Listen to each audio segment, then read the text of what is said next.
મુનિઓના સમાગમમાં બ્રહ્મચર્ય વ્રત ગ્રહણ કરવા સંબંધમાં યથાસુખ પ્રવર્તશો, પ્રતિબંધ નથી. સુણાવના મુંદાસભાઈ નામના મુમુક્ષુ, એકદમ યુવાન મુમુક્ષુ અને યુવા અવસ્થામાં જેમનો દેહત્યાગ થઈ ગયો, જેમણે પદ લખ્યું, અહો રાજચંદ્રદેવ રાત દિવસ મને રહેજો રટણ તમારું, તેમને કંઈક સંબોધીને લખાયું છે. એમણે પત્ર લખ્યો છે. એના અનુસંધાનમાં છે કે મુનિઓના સમાગમમાં તમને પ્રભુશ્રીજી, લઘુરાજ સ્વામી વગેરે મુનિઓ ચરોતર ભૂમિમાં જ વિચરે છે અને એમની પાસેથી બ્રહ્મચર્ય વ્રત ગ્રહણ કરવું હોય તો યથાસુખ પ્રવર્તશો, પ્રતિબંધ નથી. એટલે કે કૃપાદેવ તરફથી આજ્ઞા મળી ગઈ છે, તમને જેમ સુખ ઉપજે જેમ ઠીક લાગે તેમ કરજો. શ્રી લલ્લુજી મુનિ તથા શ્રી દેવકર્ણી આદિ મુનિઓને જીન સ્મરણ પ્રાપ્ત થાય.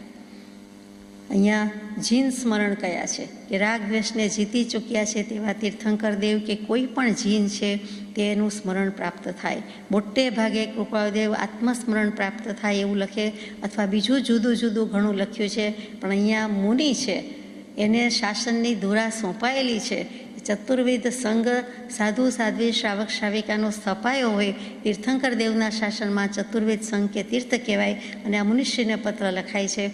અને હવે દશાવાન છે, કૃપાદેવ પ્રત્યે પૂરી શ્રદ્ધાવાન આસ્થાવાન છે, તો એ વિશેષણને લક્ષ્યમાં રાખીને કહ્યું કે તમને જીન સ્મરણ પ્રાપ્ત થાય. મુનિઓ પ્રત્યેથી કાગળ મળ્યો હતો, એ જ વિજ્ઞાપન. મુનિશ્રીને લખાયેલા પત્રની પહોંચ આ રીતે આપી દીધી કે અમને એ પત્ર મળી ગયો છે, એ જ વિજ્ઞાપન. વિજ્ઞાપન એટલે વિજ્ઞપ્તિ, વિનંતી નથી, પણ વિજ્ઞાપન એટલે એ જ નિવેદન. આ ઇન્ફોર્મ કરું છું, this is to let you know that, એમ કરીને જે આપણે કહીએ છીએ કે નિવેદન કરું છું, હું અનાઉન્સ કરું છું, આ જણાવી દઉં છું કે મને આ પત્ર મળી ગયો છે. લિખિત અંગમાં શ્રી રાજચંદ્ર દેવ. કૃપાળુદેવે વચનામૃતજીમાં આ ઘણું કરીને એક જ પત્રમાં આ લિખિત અંગ મૂક્યું છે કે શ્રી રાજચંદ્ર દેવ પોતે પોતાને જ દિવ્ય સ્વરૂપ આત્માનું પ્રાપ્ત થયું છે, સતદેવની કેટેગરીમાં બેસી શકે એમ છે. એટલે કે અહીંયા શ્રી રાજચંદ્ર દેવ લખ્યું. જીવની રમ્યતા, ભવ્યતા બધા પાસે છે, દિવ્યતા છે, પણ અહીંયા સ્પષ્ટ કરી છે, પ્રગટાવી છે. એટલે કે સ્વરૂપ પ્રગટાવી દીધું છે. એટલા માટે આપણને લાગે પરમ કૃપાળુ દેવ, પરમ કૃપાળુ સદગુરુ પધાર્યા છે એમ કહેજો, પરમ કૃપાળુ દેવ પધાર્યા છે એમ કહેજો. એમ અત્યાર સુધીમાં 2-3 વખત આવ્યું, અહીંયા સ્પષ્ટ લખી દીધું. અને પછી આ પત્ર મળ્યા પછી અથવા આ વિશેષણ વાળો પત્ર જાણ્યા પછી સુણાવના મુંદાસભાઈએ લખ્યું છે, અહો રાજચંદ્ર દેવ રાત દિવસ મને રહેજો રટણ તમારું. એટલી એમને પ્રેરણા મળી ગઈ, ખાતરી થઈ ગઈ કે સ્વમુખ્ય, શ્રીમુખ્ય, સ્વકલમે કૃપાળુદેવે પોતાની જ દશા વ્યક્ત કરી છે, પ્રગટ કરી છે. અને આપણે તો માત્ર એમને સ્મૃતિમાં લેવા માટે, એમના ગુણગાન યશોગાન ગાવા માટે પદસ્થ કર્યું. એમ સુણાવના મુંદાસભાઈનો પણ આપણા ઉપર ઉપકાર છે અને તે પદ આપણે ઘણીવાર ભક્તિમાં ગાઈએ છીએ. કેવી ભક્તિ હશે એના કરતાં શુદ્ધાત્માની ભક્તિ કૃપાળુદેવની કેવી છે, પોતાના પ્રત્યે કેવી શક્તિ ભક્તિ છે, પ્રગટાવી છે કે આ પોતે આ સ્વરૂપે થયેલા છે. તો શ્રી રાજચંદ્રદેવ. પત્ર નાનો છે પણ કૃપાળુદેવે દશા લખીને મોટો બનાવી દીધો છે. ત્યાર પછી પત્ર પૂરો થાય છે. પત્રાંક 839. અંબાલાલભાઈ કૃપાળુદેવના ગણધર તુલ્ય, તેમને લખાયેલો પ્રસ્તુત પત્ર. કૃપાળુદેવ અત્યારે મુંબઈમાં છે અને અંબાલાલભાઈ ખંભાતમાં છે.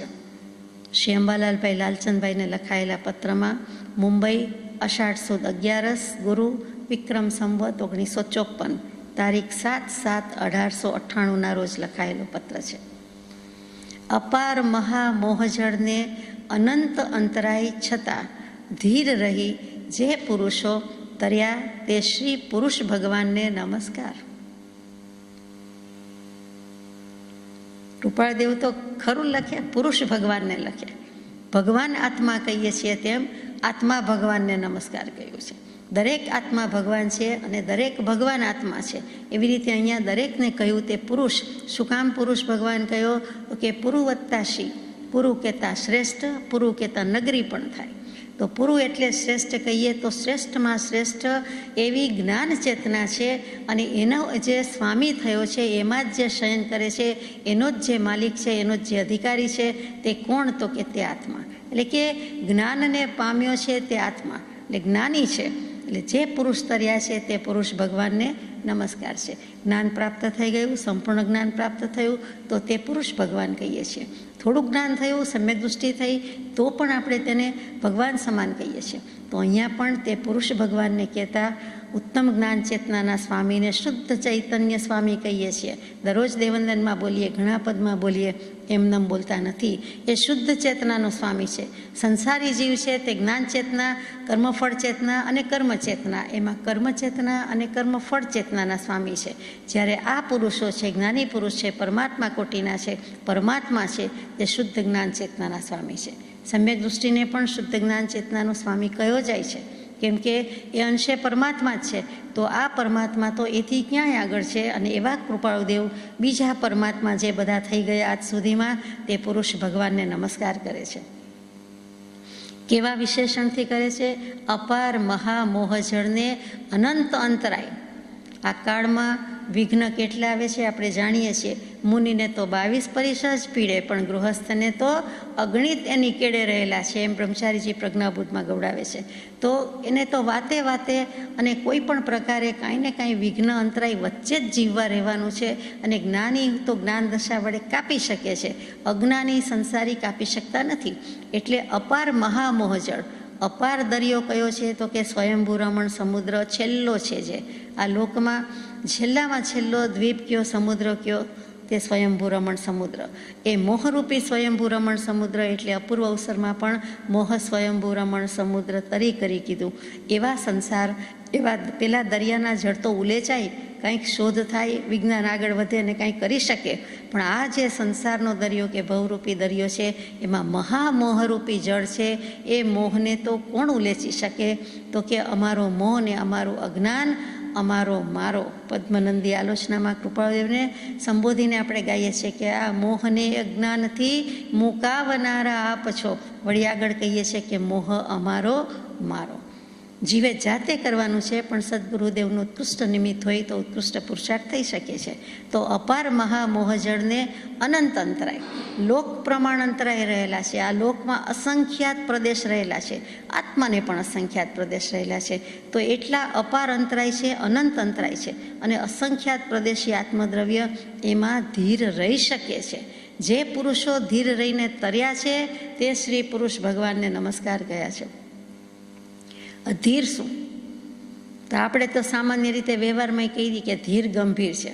હોતા હશે, ધીર ગંભીર હોય તો મોક્ષે જતા રહીએ, અહીંયા હોય નહીં. પણ ધીર, વીર અને ગંભીર એ ત્રણેય લગભગ સાથે જ બોલાતું હોય. તો કોને ધીર પુરુષ કયા છે? તો કે ધીરજને અવગાહી છે તેને કયા છે. પણ એ ધીરજ કેવી? આપણે જેને પેશન્સ કે ધીરજ કહીએ છીએ એના કરતાં બહુ જુદી છે. કે ધીર પુરુષોમાં જ એ ધીરજ હોય છે, અથવા તો એ ધીરજ ગુણ જેનામાં હોય છે એને જ ધીર પુરુષ કહેવાય છે. એ કયા પ્રકારનો ગુણ હશે? ધીરમાં જ જન્મે છે તે, ધીરમાં જ આકાર લે છે તે, એ કેવી ધીરજ કીધી હશે એ સમજવાનું છે. તો કે ગમે તેટલા વિભાવ પરિણતિના ઉત્કૃષ્ટમાં ઉત્કૃષ્ટ નિમિત્ત હાજર હોય, વિકાર હેતવ સતી વિક્રિયંતે યેશામ ન ચેતાંસી તે એવ ધીરાહા. એટલે કે ગમે તેટલા વિભાવમાં જતા રહેવાય કે વિકારમાં જતા રહેવાય એવા નિમિત્તો ખડા હોય, સામે જ ખડા થયા હોય, પ્રગટ પાસે હોય, ઘોડામાં બેસી ગયા હોય કે ખભા પર બેસી ગયા હોય, તો પણ જેમાં એનું મન ડગતું નથી, મૂંઝાતું નથી, વિવળ થતું નથી, આકુળ વ્યાકુળ થતું નથી, પોતાની સ્વભાવ પ્રણતિ પર મુસ્તાક રહી જાણે છે, તે બધા ધીર પુરુષો છે. સંયોગ ગમે તે આવે, અંતરાય ગમે તે આવે, વિઘ્નો તો છે જ. ગૃહસ્થને નહીં હોય તો કોને હશે? આત્માને દેહ લીધો એ જ મોટું દુઃખ છે. દેહ દુઃખમ મહાફલમ. તો એ તો આવવાનું જ છે. છેવટ કાંઈ ન હોય તો શરીરે વેદનાની મૂર્તિ છે, તો એ આવવાનું છે. પરંતુ એની સામે જે અડગ રહ્યા છે, મૂંઝાયા નથી, તેને નમસ્કાર છે. જે કામથી બધા મૂંઝાય છે, 5 ઇન્દ્રિયની કામના પણ ખરી અને વિષય કામના પણ ખરી, કે વિષય લાલસા પણ ખરી, તો કે એમાં જે મૂંઝાયા નથી એને નમસ્કાર છે. માત્ર એટલો ટૂંકો અર્થ નથી, પરંતુ વિશાળ અર્થમાં કોઈ પણ પ્રકારે આપણે વિકાર વિભાવ થઈ જાય, એટલે કે વિભાવ પરિણતિમાં રહીએ છીએ, જીવીએ છીએ, અને પછી વધારે ને વધારે વિભાવ પરિણતિમાં જ જતું રહેવાય એમ ન જતું રહેવું અને સ્વભાવમાં જ રહેવું, ન થવા દઈએ વિભાવ પરિણતિ, તેને ધીર પુરુષ કયા છે. હવે આપણે વ્યવહારમાં કોઈને ધીર પુરુષ લગભગ કહેવાના નથી, કે આવા ધીર પુરુષ તો ભાગ્યે જ જોવા મળે. આવા જ્ઞાની પુરુષ, આવા કૃપાળુદેવ જેવા જ્ઞાની પુરુષ હોય તેને જ ધીર કયા જાય છે, જે તીર્થંકર દેવનું વિશેષણ સુધી જાય છે. એ સામાન્ય વ્યવહારમાં કહેવાતું નથી. ખોટે ખોટી ધીરજ હોય, સમ્યક દર્શન વિનાની ધીરજ હોય, એને કાંઈ ધીર પુરુષ કહેવાતા નથી. સામાન્ય ગુણ છે, સારો ગુણ છે કે જેમ ક્ષમતા હોય, સહનશીલતા હોય, એવી રીતે ધીરજ હોય, તે સારી વાત છે કે આર્ત ધ્યાનમાં જતા નથી અને બીજાને પણ નાખતા નથી. પરંતુ સમ્યક દર્શન સહિતની ધીરજ છે તે કોઈ જુદી જ વાત છે. સમ્યક દર્શનની ક્ષમતા છે તે જ ક્ષમતા કહેવાય છે, બાકી તો મિથ્યા ક્ષમતા કે છે. જ્ઞાની પુરુષ તો ખરા જ્ઞાની પુરુષ છે. મિથ્યા એકાંત, મિથ્યા અનેકાંત, સમ્યક એકાંત, સમ્યક અનેકાંત, એમ ક્ષમતામાંય મિથ્યા ક્ષમતા, ખોટી ક્ષમતા કહે તો આપણને ખોટું લાગી જાય, એટલે એમ કે મિથ્યા ક્ષમતા, કે ખરેખર છે નહીં, પણ સમ્યક દર્શન પહેલાંની છે. જો સમ્યક દર્શન હોય, આત્મજ્ઞાન હોય, સેલ્ફ રિયલાઇઝેશન હોય, એના પછીની ક્ષમતા, એના પછીની અસંગતા, એના પછીની ધીરજ, એના પછીનો કોઈ પણ ગુણ એ જુદો જ ગુણ છે, અનંત ગણો ગુણ છે. નહીં એક સદગુણ પણ મુખ બતાવું શું. એ પ્રભુના દોરામાં આપણે ઘણું કહી દીધું છે અને શીખવાડી દીધું છે કે અમારામાં હે ભગવાન એક સત્ગુણ, આત્માના અસ્તિત્વનો ગુણ, આત્માનો સ્વભાવ, સ્થિતિ, સમ્યક દર્શન છે નહીં અને હું મોઢું બતાવવાને પણ લાયક નથી. અને હું શું આપની પાસે પ્રાર્થના કરું કે નિવેદન કરું કે હું ખડો થાઉં કે દર્શન થાઉં.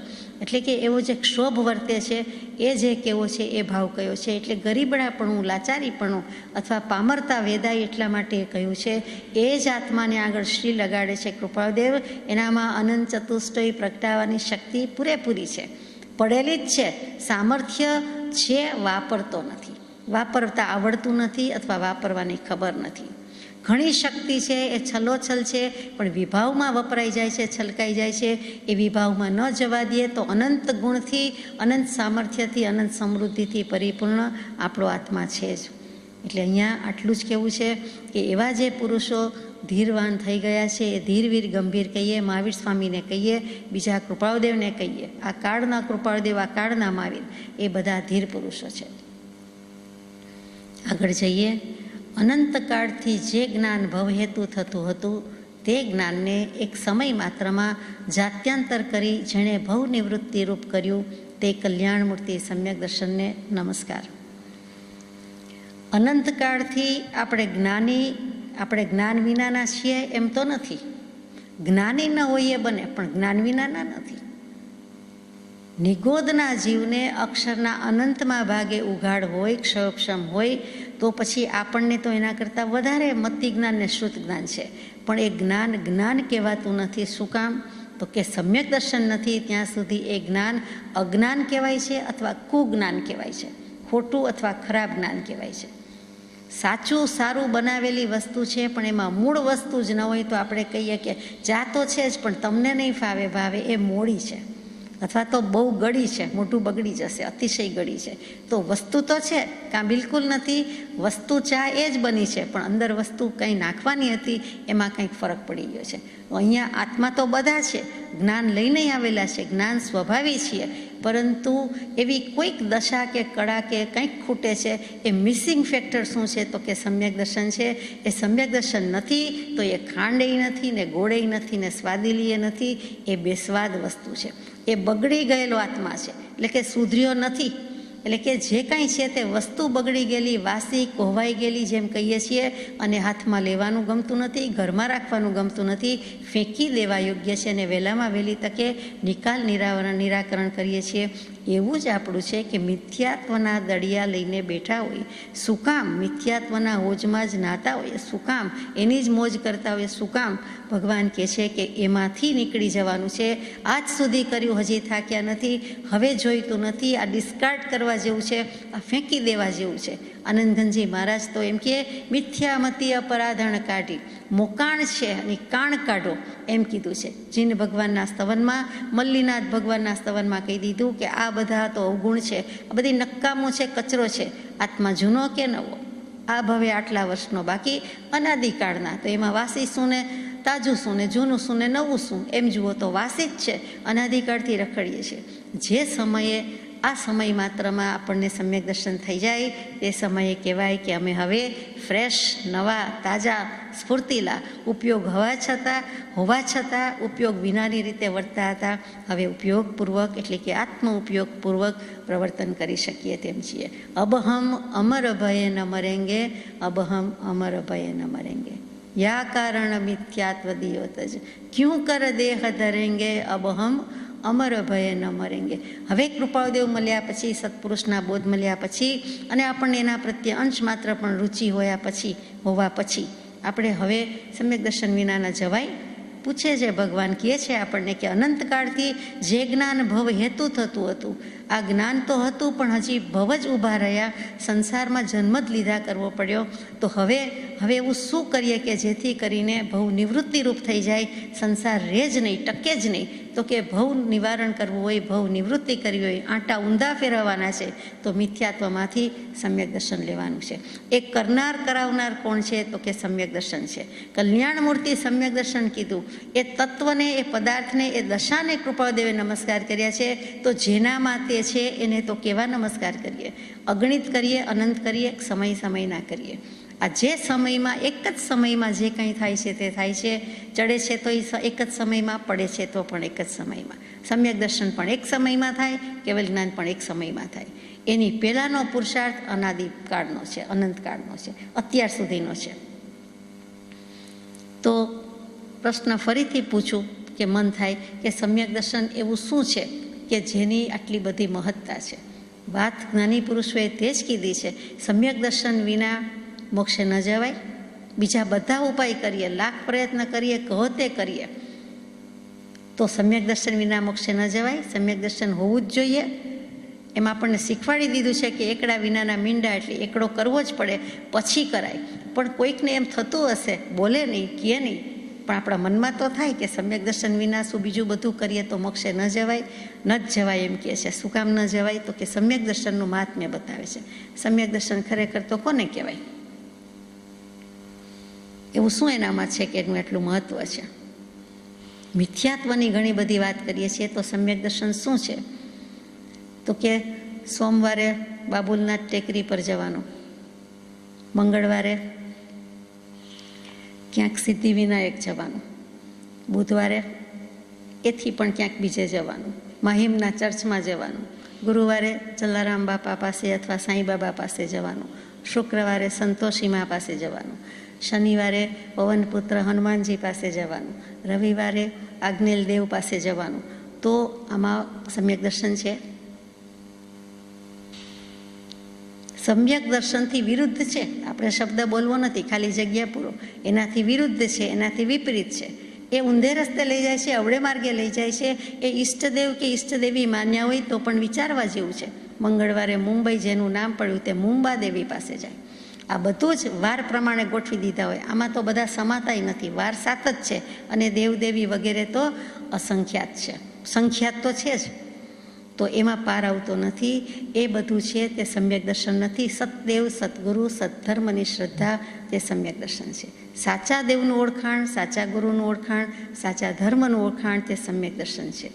એક જણાએ પ્રશ્ન કર્યો છે કે સમ્યક દર્શન પૂજ્ય કેમ છે?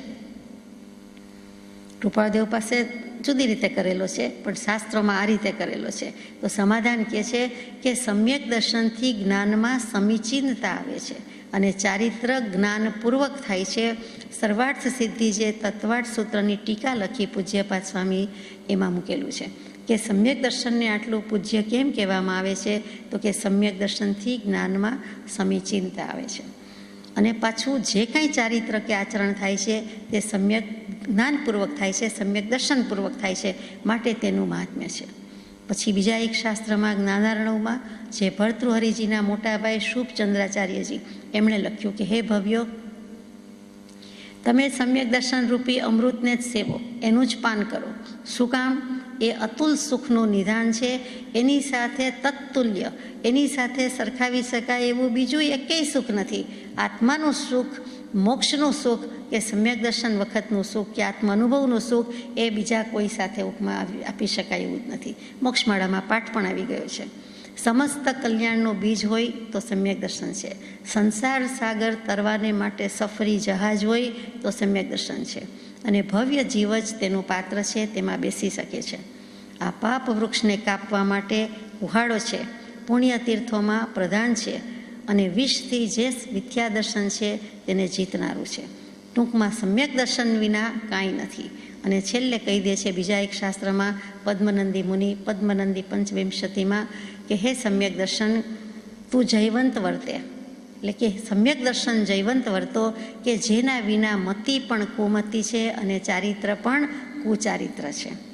આ કૃપાળુદેવે જે સેન્સમાં લખ્યું છે એ સમજવાનો પ્રયાસ છે કે અનંતકાળથી જે જ્ઞાન ભવ હેતુરૂપ થતું હતું તેને ભવ નિવૃત્તિરૂપ કેવી રીતે થયું, તો કે સમય માત્રમાં કે ક્ષણ માત્રમાં જાત્યંતર કરી દીધું.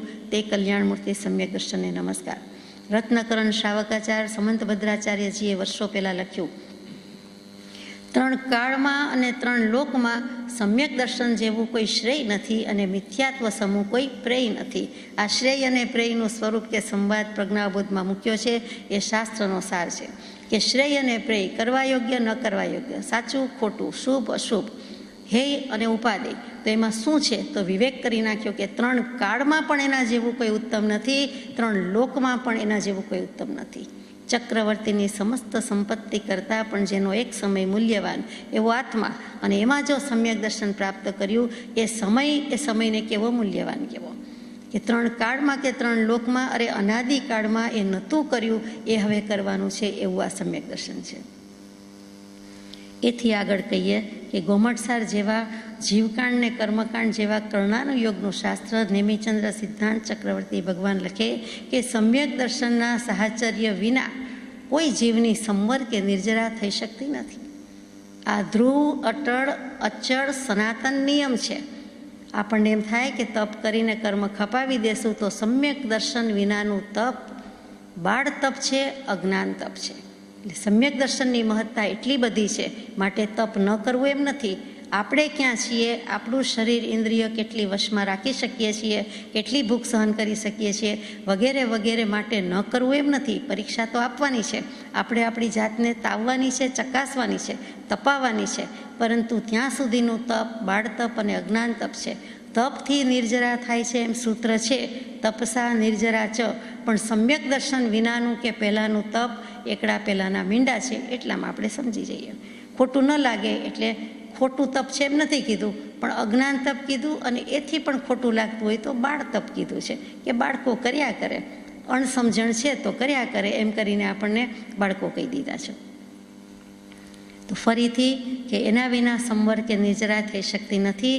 એટલે કે મોક્ષ માર્ગમાં સમ્યક દર્શનની અસાધારણતા સાબિત થઈ જાય છે કે એના સાહચર્ય વિના, એની કંપની વિના, એની સોબત વિના, એ મય થયા વિના, સમ્યક દર્શન લીધા વિના મોક્ષ માર્ગમાં આગળ જઈ શકાતું નથી. અને એ પણ ધ્યાનમાં રાખવાનું છે કે 4થા ગુણસ્થાનકથી ઉપરના બીજા બધા ગુણસ્થાનકમાં જે સમયે અનંત ગુણ વિશિષ્ટ નિર્જરા થતી હોય છે તે નિર્જરાનું કારણ પણ સમ્યક દર્શન જ છે.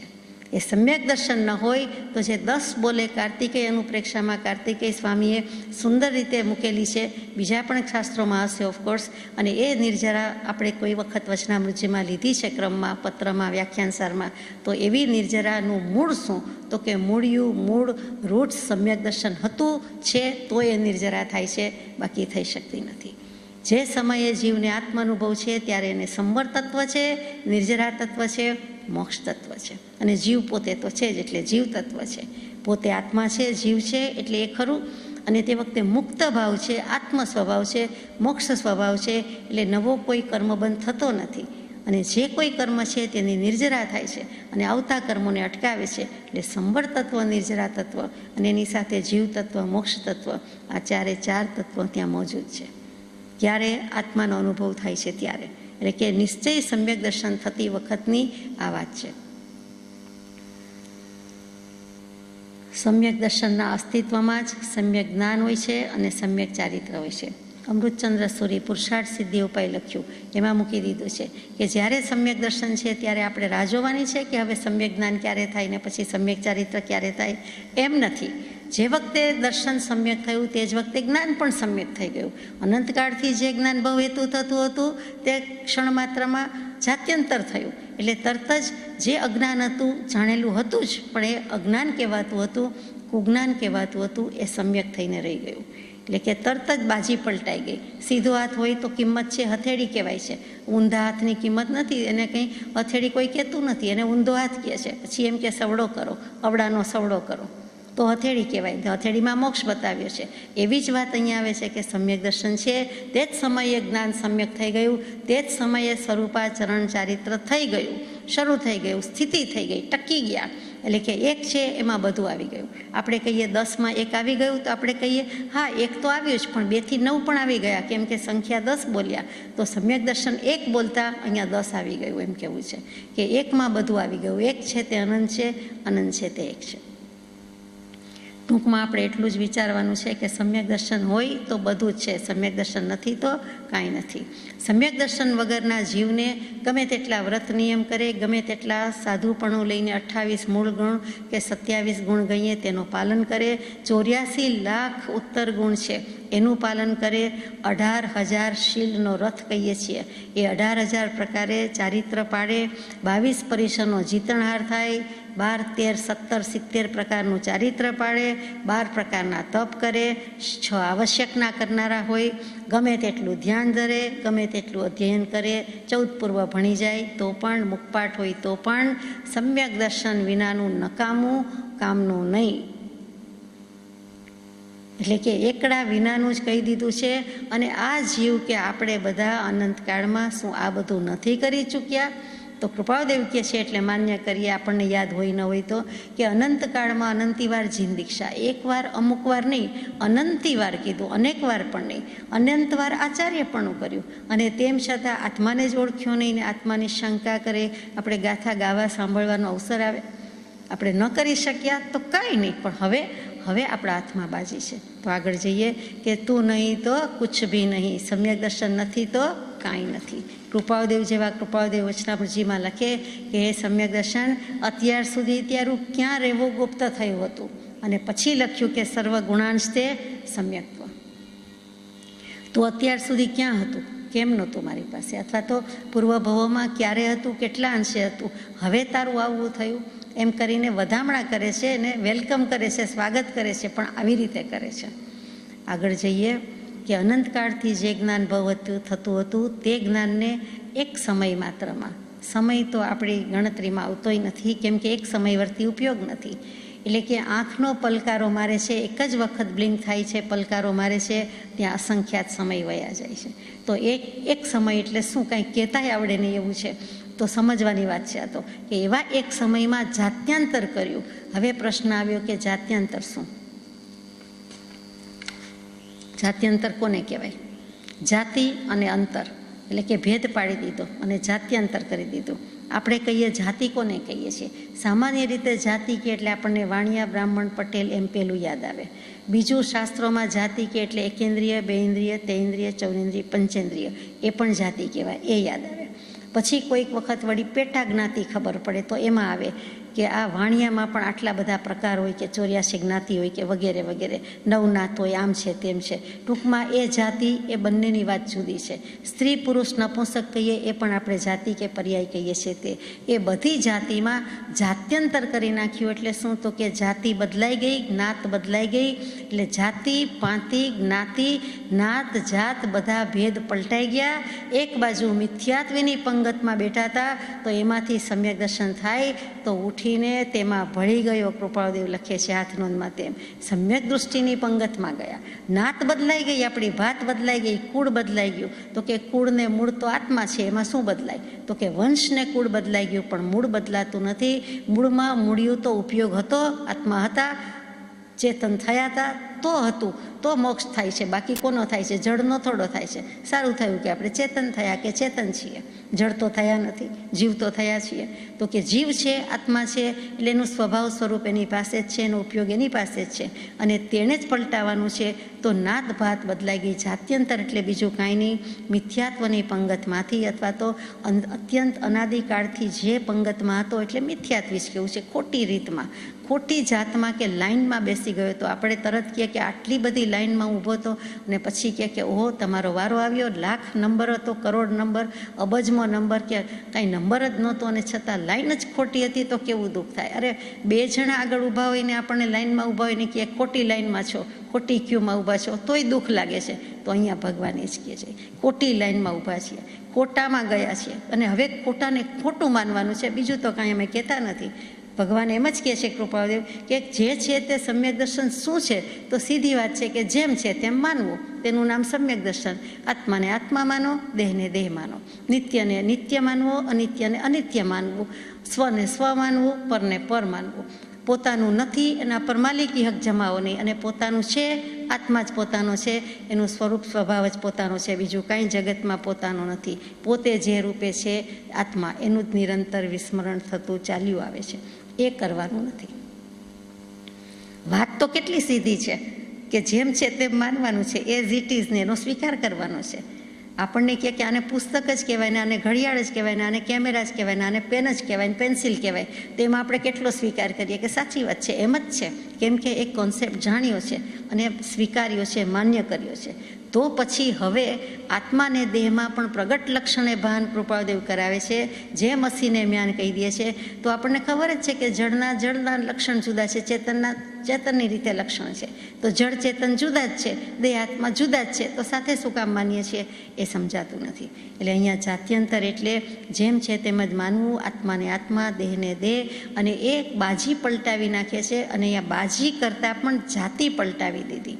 એટલે કે પંગત જુદી પંગતમાં જુદી લાઇનમાંથી બીજી લાઇનમાં લઈ જાય છે. એકમાંથી બીજી લાઇનમાં હતા એમાંથી એક લાઇનમાં, પહેલી લાઇનમાં આત્માની લાઇનમાં મૂકી દે છે. અહીંયા બીજી રીતે જાત્યંતર કહીએ કે ભગવાન આત્મા છે એમ કહ્યું પત્રની આગળ જ, કે તે શ્રી પુરુષ ભગવાનને નમસ્કાર. એ રીતે વિચારીએ કે આત્મા ભગવાન છે અને ભગવાન આત્મા છે, તો ભગવાન આત્માના સ્વરૂપની લીલા એ જાત્યંતર છે. વિતરાગી દૃષ્ટિ, વિતરાગી જ્ઞાન, વિતરાગી ચારિત્ર, વિતરાગી આનંદ. તો આત્માની એ લીલા રાગની જાતથી બીજી જ જુદી જાતની છે. પેલી બધી સરાગીની છે, રાગ સહિત દશા છે, અને આ જે બાજી પલટાવાની વાત છે તે રાગ રહિત દશા છે. એટલે 2 વસ્તુ જ જુદી થઈ ગઈ, 2 બાજી જ જુદી થઈ ગઈ. જમણો અને ડાબો હાથ તો ખરો જ, પણ 2 જુદા, જમણો અને ડાબો. અને પછી હાથ અને પગ, તો કે હાથ અને પગ બંને જુદા જ અવયવ, એમાં હાથ સરખા, તો પણ જમણો અને ડાબો એ જુદા જ. એમાં વળી કહેનાર અને બોલનાર, સાંભળનાર, એ બંનેની અપેક્ષાએ પણ જમણું ને ડાબું કે રાઈટ એન્ડ લેફ્ટ જુદા પડે. અહીંયા તો ભગવાન કહે છે કે જે વિતરાગનું સુખ આનંદ છે, આત્માનું છે, પરમાત્માનું છે, એની વસ્તુ જ જુદી છે. પેલી દેહની, સંસારની, લૌકિક ભાવની વાત છે, એ આખી વસ્તુ જુદી છે. ભગવાન આત્માના સ્વરૂપની લીલા એ જ ખરી લીલા છે. બાકી તો બીજી ઈશ્વરની લીલા કહેવાય છે, તે ખરી લીલા નથી. પરમાત્માની લીલા ભગવાનની માયા છે. ભગવાનની માયા હોય, પોતાની જ કરેલી રચેલી માયા છે, અને પાછા કે ભગવાનની છે માયા. ભગવાનની કૃપા બધા પર હોય, તો કે ભગવાનની માયા. ભગવાનને કહેવાય જ નહીં. ભગવાન માયાવાળો હોય તો એને કોઈ ભગવાન કહે જ નહીં. એટલે અહીંયા ઈશ્વરની લીલા બોલાય જ નહીં. છતાં કોઈ માનતું હોય તો કે શ્રી કૃષ્ણજી કરે તે લીલા અને બીજા કરે તે વ્યભિચાર, તો કે એમ નથી. એ ઈશ્વરની લીલાની વાત નથી. અહીંયા ખરી લીલાની, રિયલ, ખરું સુખ, ખરું શબ્દ પાસેથી કૃપાળુદેવે ઘણું જ કામ લીધું છે. ખરું સુખ શેમાં છે, ખરું સ્વરૂપ શું છે, ખરો મોક્ષ ક્યાં છે, અથવા ખરું મોક્ષ સુખ શું છે, તો કે એ જે વિતરાગની વાત છે એ જાત્યંતર છે. કે વિતરાગી જ્ઞાન, વિતરાગી આનંદ, વિતરાગી સુખ, વિતરાગી ચારિત્ર. અને પેલું તો કે પેલું ઈશ્વરી લીલા, જે ભગવતી લીલા, જે કેવી રીતે એ દુન્યવી લીલા છે.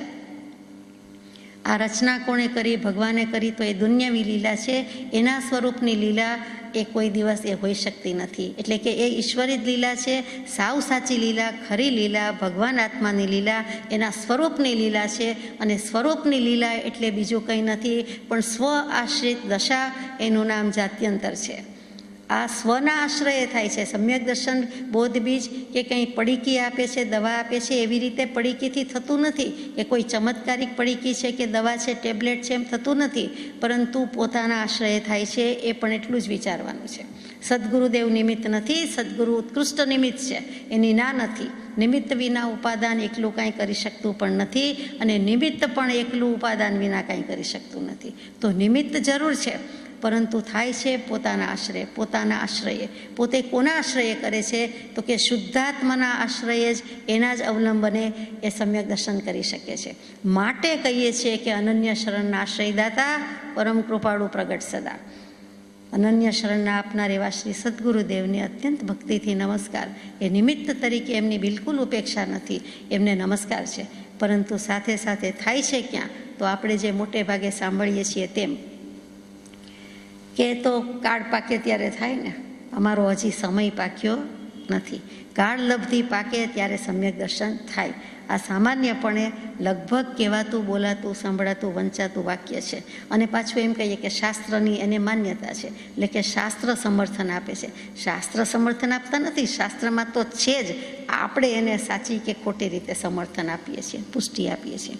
તો પોતાના આશ્રયે સમ્યક દર્શન કેવી રીતે કહ્યું? તો કે એકમાત્ર આ ભગવાનાત્મા, એનો જ્ઞાયક ભાવ, એને જ જ્યારે ધ્યેય બનાવશે ત્યારે તે જ સમયે તેને સ્વભાવનો આશ્રય થયો. કાળ લબ્ધિ હાજર થઈ, એ તો છે જ, હાજર જ છે. સમય તત્વ ક્યારે નથી. વર્તમાન પર્યાયનો ત્યારે પુરુષાર્થ પણ કહેવાય, અને કર્મનો ઉપશમ પણ કહેવાય જ. કર્મે જ્યારે માર્ગ આપ્યા, અનંતકાળના કર્મોમાંથી આટલા કર્મોએ માર્ગ આપ્યા, એક ધક્કો વધારે લાગી ગયો ને પાછા કેટલાય કર્મો બળી જાય કે આડાવડા થઈ જાય તો કર્મ પણ માર્ગ આપે છે. એટલે કર્મનો પણ ઉપશમ થઈ ગયો, અને પછી જે થવાનું હતું તે થયું, કે જે યથાયોગ્ય સમય આવી ગયો, એટલે સમ્યક દર્શનની પર્યાય પ્રગટી ગઈ. એટલા માટે તે સમય પણ આવી ગયો. એટલે બધી રીતે જુઓ તો પાંચે સમવાય, કાળ, સ્વભાવ, નિયતિ, કર્મ, ભવિતવ્યતા બધા જ સમવાયામાં આવી ગયા. અને બધા જ સમવાય આવ્યા એટલે સ્વના આશ્રયે જ એને સમ્યક દર્શન થયું છે, બીજાના કોઈના આશ્રય થતું નથી. સ્વમાં થાય છે, સ્વ વડે થાય છે, સ્વ પુરુષાર્થથી થાય છે, વગેરે વગેરે. તો આ પાંચે સમવાય અહીંયા સાબિત થાય છે. અને એ રીતે સ્વ આશ્રિત દશા છે, તે જ જાત્યંતર છે, બીજું કાંઈ નથી. અહીંયા જે સમય માત્રમાં જાત્યંતર, તો કે એક સમયમાં કોક થોડું કરી દે છે, પોતે જ પ્રગટાવાનું છે. અને કાળ પાક્યો નથી એમ ક્યારેય માનવાનું નથી. એ તો પોચા માણસોનું કામ છે. કાયર માણસો એવું બોલે, ઢીલી માટીના ઢેફા જેવું, ભરભર ભૂકો થઈ જાય તેવું. એ વચનમાં આપણને રસ નથી. છેલ્લે પાટલે બેસીને વાત કરનારા આપણે નથી. આપણે કહીએ કે સમય હાજર જ છે, કર્મે માર્ગ આપ્યા જ છે, આજ સુધી આવ્યા છીએ, હવે ફોડી જ લેવાનું છે, હવે જરાક જ કરવાનું છે, બાકી વધારે કરવાનું નથી. અને પોતાના આશ્રયે જ સમ્યક દર્શન થાય છે. અને એમાં પાંચે સમવાય સમાય છે. જે સમયે થઈ ગયું પુરુષાર્થ પણ પ્રવર્ત્યો, અને જે સમયે સમ્યક દર્શનની પર્યાય પ્રગટી, એ સમયને આપણે ભવિતવ્યતા કહીએ છીએ, કે જે બનવાનું હતું તે બન્યું, અથવા તો તે બને છે. જે થાય તે યોગ્ય જ માનવામાં આવે. ત્યાં યોગ્યતા બહુ સમજવા જેવો શબ્દ છે. અને એવી જ રીતે અહીંયા જાત્યંતર કહી દીધું છે એમ સમજાય છે. ટૂંકમાં જાત્યંતર એટલે રાગની જાતિથી બિલકુલ જુદું છે, અને અજીવની જાતથી બિલકુલ જુદું છે. એનું નામ આ જાત્યંતર, એનું નામ આ જ્ઞાયક પ્રભુ કે જ્ઞાયક લીલાની આ રીત છે, આ પદ્ધતિ છે. આ જાત જ જુદી છે. એવી જ રીતે દિગંબર આમનાઈમાં શાસ્ત્રમાં ષટકંડાગમ ધવલા આવે, મૂળ શાસ્ત્ર આવે, એમાં જાત્યંતર શબ્દ કઈ રીતે મૂક્યો છે? તો કે જાત્યંતર એટલે બીજું કાંઈ નથી પણ અનેકાંત દૃષ્ટિ. અનેક એંગલથી જુએ છે તે અનેકાંત દર્શન, અનેકાંત દૃષ્ટિ. એટલે જે અત્યાર સુધી એકાંતે જ માનતા હતા, માત્ર વિનયથી જ મોક્ષ છે, માત્ર ક્રિયાથી જ મોક્ષ છે, માત્ર જ્ઞાનથી જ મોક્ષ છે, માત્ર તપથી જ મોક્ષ છે, માત્ર શાસ્ત્ર અભ્યાસથી મોક્ષ છે, માત્ર દેહદમનથી મોક્ષ છે, અથવા માત્ર કરીને પાખંડીના 363 ભેદ, એ રીતે માત્ર અને જનો આગ્રહ રાખતા હતા. એ એકાંતવાદી કહેવાય. એ બધા જ એકાંતવાદી, વિનયવાદી, મિથ્યાવાદી. એનાથી પર ને પાર ઉતરીને આપણે જ્યારે અનેકાંત દૃષ્ટિયુક્ત અર્હત દર્શન, સર્વજ્ઞ દર્શન, કૃપાળુદેવને માન્ય કરીએ છીએ, ત્યારે અનેકાંત દૃષ્ટિ પ્રગટે છે. અનેકાંત દૃષ્ટિ યુક્ત એકાંત દૃષ્ટિને જે સેવ્યા કરે છે તે પ્રતાપી પુરુષ જયવંત વર્તો, એમ 80મા પત્રમાં કૃપાળુદેવે મૂક્યું છે કે અનેકાંત દૃષ્ટિયુક્ત એકાંત દૃષ્ટિને સેવ્યા કરે છે, જેની એકમાત્ર શુદ્ધ વૃત્તિ જ છે, એવો પ્રતાપી પુરુષ જયવંત વર્તો. અને ધીમેકથી ત્યાં લખી દીધું, આપણે તેવા થવાનો પ્રયત્ન કરવો જોઈએ. આવું સ્પષ્ટ સીધું કૃપાળુદેવ ભાગ્યે જ લખે. વચનામૃતજીમાં આટલું સ્પષ્ટ કે આપણે આમ કરવું જોઈએ એ 80મા પત્ર સિવાય લગભગ નહીં મળે.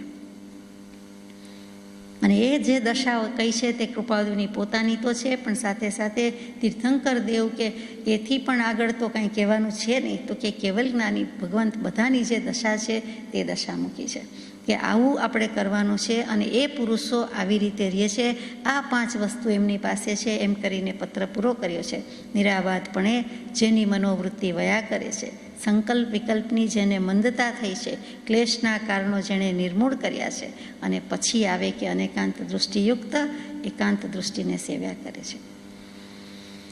તો કાળ લબ્ધિ પાકે ત્યારે સમ્યક દર્શન થાય કે થઈ રહેશે. તો ઈંટ કાંઈ નિંભાડામાં આપણે મૂકી નથી કે માટલું થઈ જશે ને ઈંટ બની જશે. આ આપણે લઈને આવ્યા જ છીએ. 69 કરોડ સાગરોપમ કર્મ ખપાવી દીધા છે. ત્યારે આપણને કાંઈક રુચિ થાય છે, કાંઈક આપણને કૃષ્ણ પક્ષમાંથી શુક્લ પક્ષમાં તો આવી જ ગયા છીએ, વદમાંથી સુદમાં આવ્યા છે. બહુલ કર્મી ભારે કર્મી જીવડા નથી આપણે.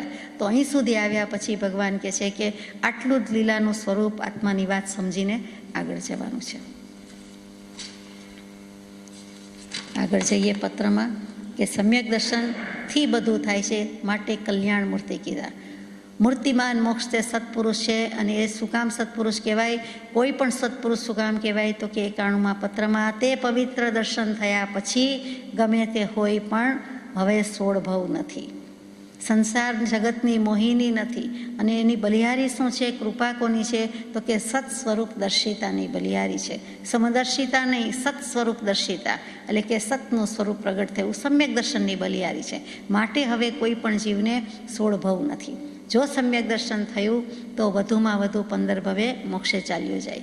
કદાચ પડી જાય, જીરવાય નહીં અને પતિત થાય તો અર્ધ પૂદગલ પરાવર્તન કાળમાં તો એનો મોક્ષ છે જ. આટલી ગેરંટી આપી છે. આગળ જઈએ પત્રમાં. આત્મસિદ્ધિની પ્રત તથા કાગળ પ્રાપ્ત થયા. અંબાલાલભાઈને પત્ર લખ્યો છે. અંબાલાલભાઈને આત્મસિદ્ધિજીની કોપી કરવાનું કહી દીધું હતું. ઘણા વખત જૂની વાત છે, 2 વર્ષ જૂની લગભગ વાત છે. અને તે બધું તો પહોંચી ગયું છે.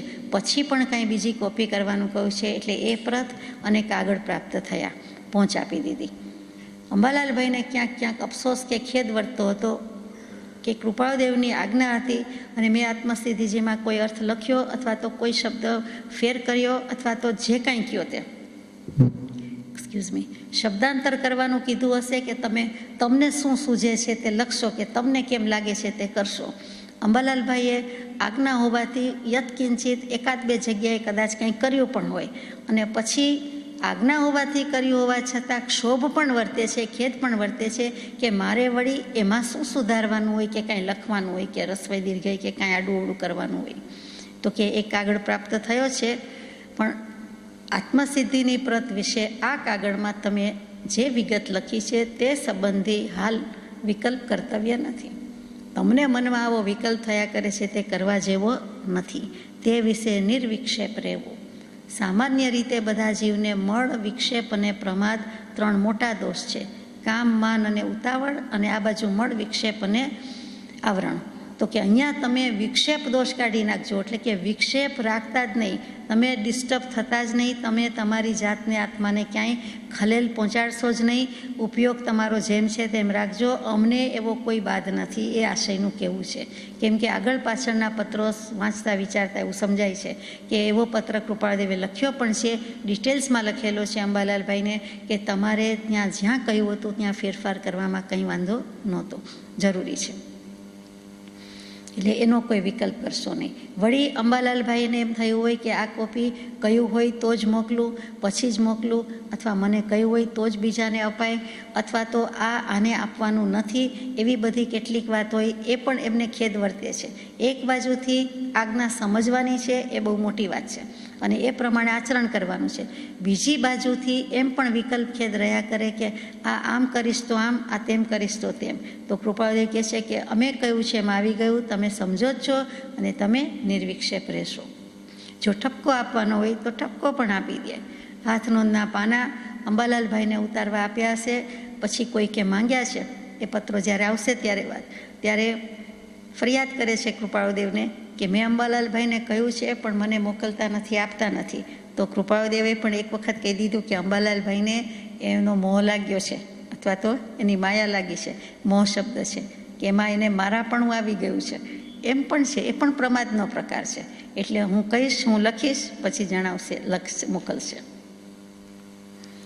એ સચવાવા જોઈએ એવી ખાતરી ન હોય અંબાલાલભાઈને તો એ ન પણ આપે. અંબાલાલભાઈને જે રીતે પત્ર લખાયો હોય, જે રીતે માગણી કરવામાં આવી હોય, એમાં જોઈએ તેવો શિષ્ટાચાર કે વિનય ન હોય તો અંબાલાલભાઈ પણ કમ નથી, એ આગળ ન વધી જાય. મોકલ્યા પછી શું થાય? મોકલવામાં 2 દિવસ અઠવાડિયું મોડું થાય તો ચાલે. આપ્યા પછી આપણા હાથમાં બાજી રહેતી નથી, પછી બાજી બગડી જાય છે. એટલા માટે આજ્ઞા હોય સંપૂર્ણપણે યથાર્થ આજ્ઞાનું યથાર્થ પાલન કરે છે. નિવૃત્તિ યોગમાં સત્સમાગમની વૃત્તિ રાખવી યોગ્ય છે. અંબાલાલભાઈને કહે છે કે નિવૃત્તિ યોગમાં સત્સમાગમની વૃત્તિ રાખવી યોગ્ય છે. તમે નિવૃત્તિ લ્યો ત્યારે પછી વૃત્તિ એમાં જ હોય ને, તેમ છતાં લખવું પડે છે. એનો અર્થ કે અંબાલાલભાઈને પ્રમાદમાંથી બહાર ખેંચવું છે. હાથ પકડી લીધો છે. અંબાલાલભાઈ જોર કરે છે, કૃપાળુદેવ પણ બળ પ્રવર્તાવે છે આ રીતે લખીને બોધવચનથી. પણ હજુ અંબાલાલભાઈ ખાડામાંથી, પ્રમાદના ખાડામાંથી એકદમ બહાર નથી આવી ગયા. એટલે આવું કંઈક લખવું પડે છે કે નિવૃત્તિનો યોગ હોય એમાં પણ સત્સમાગમ માટે નિવૃત્તિ છે, બીજા કોઈ માટે નથી. આત્મસિદ્ધિની પ્રત વિશે જે લખ્યું છે તે વિશે નિર્વિક્ષેપ રહેવું. લખવામાં વધારે ઉપયોગ હાલ પ્રવર્તવો શક્ય નથી. અત્યારે અમારાથી વધારે લખી શકાય તેવું નથી. આટલી પહોંચ આપી દીધી, આટલું મસમોટું બોધવચન, જીન પ્રવચન લખી દીધું. જાત્યંતર લખીને તો હદ કરી દીધી છે કૃપાળુદેવે. સમ્યક દર્શનને નમસ્કાર કરીને હદ કરી છે, એમાં પણ જાત્યંતરથી વધારે હદ થઈ છે. બીજી બધી રીતે સમકિતનો મહિમા હોય પણ અહીંયા તો જાત્યંતર શબ્દ કહી દીધું. તો અમારાથી બીજું કાંઈ લખી શકાયું નથી, લખી શકાતું નથી. અત્યારે પણ આ પત્ર લખાય છે ત્યારે પણ હમણાં અમારો ઉપયોગ તેમાં નથી, એટલે અમે વધારે લખી શકતા નથી. અહીંયા આ પત્ર પૂરો થઈ જાય છે. સમ્યક દર્શનની વાત અદ્ભુત છે, એની બલિહારી છે. જે કંઈ છે તે બધાનું મૂળ સમ્યક દર્શન, સમ્યક દર્શન, સમ્યક દર્શન છે. અને આજ્ઞાનું પણ અંબાલાલભાઈને એટલું જ લખી દીધું છે. અંબાલાલભાઈને સમ્યક દર્શનનો આ પત્ર આવી રીતે લખાય એ પણ કંઈક સૂચક અને બોધક છે. એમની દશામાં પણ નહીં જેવું જ ખૂટતું હશે, અથવા તો સમજી શકે તો પણ સમ્યક દર્શનનો જે આત્માનુભવ થઈ જવો જોઈએ, સ્વરૂપનો અનુભવ થઈ જવો જોઈએ, ઉપયોગનો અનુભવ થઈ જવો જોઈએ, એ કદાચ કૃપાળુદેવને અંબાલાલભાઈમાં હજી નથી લાગ્યું. આ પત્ર લખાયો છે ત્યાં સુધી એમ સમજાય છે. સાવ શરૂઆત કરી ત્યારે એમ લખ્યું કે અંબાલાલભાઈ સિવાય અમે માર્ગના અંશનો મર્મ પણ કોઈને જણાવ્યો નથી, માર્ગના મર્મનો અંશ પણ જણાવ્યો નથી. પણ પછી અત્યારે પ્રમાદવશાત થોડીક પણ અસાવધાની થઈ જાય એટલા માટે ચૂકાઈ ભૂલાય નહીં એ સમ્યક દર્શનની યાદ આપી છે, એવું આપણને સમજાય છે. જેવા થવું હોય સદાય તેવો વિચાર અભ્યાસ અનન્ય સેવો, દેહાદિ ચિંતા ફળ દેહ ભાડો, સ્વરૂપ સંગે પરમાત્મ તાલ્યો. શ્રી રાજચંદ્ર પ્રભુપાદ વંદુ, મુમુક્ષુના જે પરમાર્થ બંધુ, આયુગમાં જે પ્રગટાવનારા, યથાર્થ શુદ્ધાત્મ વિચારધારા. કાળી 14 અનંત ચતુર્દશી મિથ્યાત્વની કાળાશ, એમાંથી આપણે પણ વિચારીએ કે સમ્યક દર્શન રૂપી દીવો, આત્માનો અનુભવ રૂપી દીવો, સમ્યક દર્શનને ચાંદલો કયો, દીવો કયો, એ પણ દિવાળી આવે છે, પ્રગટાવી લઈએ. એ જ શુભેચ્છા. સજાત્મ સ્વરૂપ પરમ ગુરુ.